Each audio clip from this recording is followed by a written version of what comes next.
مارا کرتی تھی، میرے آقا نے فرمایا یہ سب حرام ہے، یہ سب ناجائز ہے، کیا تمہیں بھروسہ نہیں اللہ کی ذات پر؟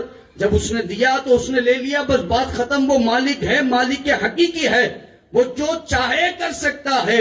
واویلا کرنا، شکوہ شکایت کرنا یہ مسلمان کا طریقہ نہیں ہے۔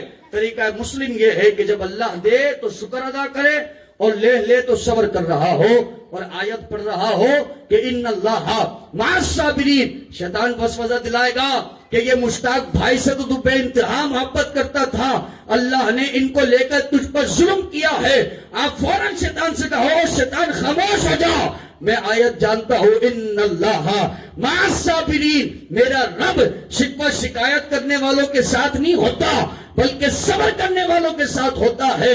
شیطان وسوسہ دلائے گا، ارے یہ موقع ہے، جنازے پر رو، جنازے پر کپڑے پھاڑ، جنازے پر خود کو چماٹے مار۔ میں کہا اس وقت شیطان کو منہ توڑ جواب دینا ہے، اور شیطان خاموش ہو جا، ان اللہ مع الصابرین۔ میرا رب چماٹے مارنے والوں کے ساتھ نہیں ہوتا، صبر کرنے والوں کے ساتھ ہوتا ہے۔